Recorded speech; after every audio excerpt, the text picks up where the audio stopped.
वफाकी काबीना ने पाकिस्तान में जो तहरीक लब्बैक जमात है उसके ऊपर पाबंदी की सिफारिश मंजूर कर ली है, लेकिन आगे मरहला और भी है। ये जो इक़दाम है इससे क्या इंतहा पसंदी के ख़िलाफ़ मौसर कोई कार्रवाई का उनसर मिलता है?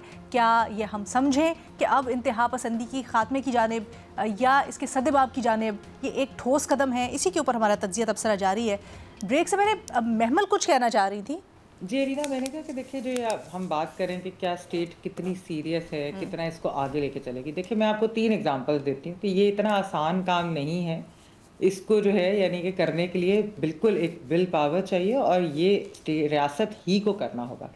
आप पहली एग्जांपल देखें, आपने भी फैज़ाबाद धरने की आप जजमेंट की बात करी थी। फैज़ाबाद धरने आप देखें और उसके बाद क्या हुआ कि जो इंटीरियर मिनिस्टर थे उस वक्त के एहसन इकबाल साहब, उनको गोली लगती है मजहबी मुनाफरत और ये इस तरह के मनफी प्रोपेगेंडा की वजह से। अच्छा, साबिक आर्मी चीफ को आप देख लें, उनके बारे में, उनके मजहबी अकीदे के बारे में जो है वो अफवाहें फैलाई जाती है। उसके बाद क्या होता है कि हमने देखा कि वो थ्रू आउट अपने टेन्योर वो अपने यानी कि मुसलमान होने को ही बार बार जो है वो उसके ऊपर कभी कोई चीज़ कहते थे, बार बार उसकी गवाहियाँ वो दिलवाते रहते थे। ठीक है। अच्छा, तीसरी चीज़ अगर आप देखें कि एक केस हुआ था साबिक चीफ जस्टिस साहब के दौर में, जिसके अंदर एक मजहबी अक़लियत के मुतालिक वो केस था और उसकी जो है वो बेल के ऊपर था। उसके बाद किस किस्म का उनके ऊपर प्रेशर आया और फिर किस तरीके से उनको पीछे भी हटना पड़ा।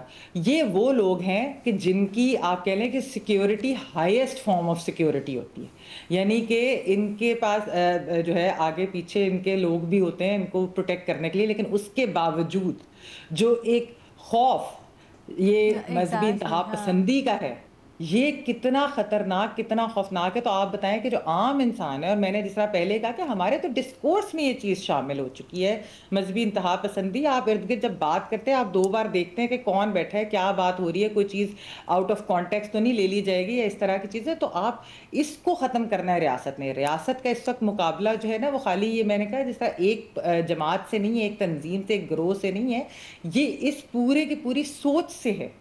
तो इसके लिए डी रेडिकलाइजेशन प्रोसेस करना होगा, और क्योंकि इतनी दहाइयां लगाई हैं इसको परवान चढ़ाने में, तो इसको अब ख़त्म करने में भी वक्त लगेगा और इसके लिए रियासत को संजीदा होना पड़ेगा। अच्छा, वरना कुछ चारा नहीं। जब हम इस्लामी स्टेट में बैठ के बात करते हैं और फिर जब हम बड़ी रिजिडली ये देखते हैं कि उन वैल्यूज़ का प्रचार भी किया जाता है, तो क्या आपको लगता है कि वो बैलेंस कायम करना कहीं ना कहीं ऑफ बैलेंस हो जाता है या मुमकिन भी है? शहजाद, आप अपनी बात भी ऐड कर दीजिएगा, इस सवाल का भी अगर जवाब देना चाहें तो। मैं ये कहना चाह रहा था कि जितनी हमने यहाँ पे इनकी अनलॉफुल एक्टिविटीज गिनाई, उस पर तो बिल्कुल जो भी कार्रवाई बनती है वो होनी चाहिए। लेकिन हमें एक और चीज जिसपे मेरी क्लैरिटी नहीं है, क्योंकि अभी तक हमारे सामने वो रेफरेंस नहीं है एग्जैक्टली कि उसमें क्या क्या चीजें शामिल की गई हैं जिसकी बुनियाद पे इनको बैन किया गया है, और मामला फिर आगे सुप्रीम कोर्ट में जाएगा तो वो एग्जैक्टली क्या मामला होगा। ये क्या बैन किसी जमात को बैन करने के एम्बिट में आता है या नहीं आता है? क्योंकि जैसे मैंने आपको पढ़ के बताया ना कि प्री जुडिशियल अगर कोई जमात ऑपरेट कर रही हो विच इज प्री जुडिशियल या डैमेजिंग टू सॉवरेनिटी और इंटीग्रिटी ऑफ पाकिस्तान, तो उसको उसके हवाले से तो कार्रवाई हो सकती है। तो क्या जो भी इनकी इलीगल अनलॉफुल एक्टिविटीज हैं, क्या वो सैम्बिट में आती है या नहीं आती, इसका भी ताल्लुक आईन और कानून के मुताबिक होना चाहिए, उसका फैसला भी आईन और कानून के मुताबिक होना चाहिए। क्योंकि एक जो जुमला आपने कहा था वो बड़ा इंपॉर्टेंट है कि आज आप एक जमात को बैन करेंगे, आपने ये सवाल पूछा था ना कि क्या ये क्योंकि हमारे खिलाफ एहतजाज हो रहा है इसलिए ये कर रहे हैं, या वाकई इनको लगता है कि ये जो एक्सट्रीमिज्म है उसको खत्म करना है इस मुल्क से।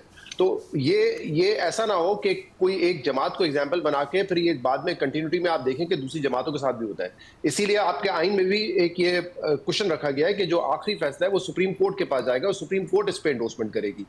ठीक है। तो ये माजी में हमने देखा है, जो ANP थी पहले, उसको जो है आपने नेशनल पार्टी को बैन किया, अभी बीच में तहरीक इंसाफ को बैन करने की वाली बात हो रही थी। तो पार्टीज को तो पहले भी बैन करने की बातें या बैन हुई हैं, उससे फर्क कितना होगा ये इंपॉर्टेंट है। और दूसरा, इसको इस बुनियाद पे पार्टीज को बैन नहीं होना चाहिए कि वो पार्टी हमारे खिलाफ है या वो पार्टी जो है वो कोई मजबूत पार्टी है और वो बार बार एहतजाज कर रही है। जो भी इसके जो बैन के जुमरे में आता है, जो जराइम, वो फैसला करना है आईन और कानून के मुताबिक।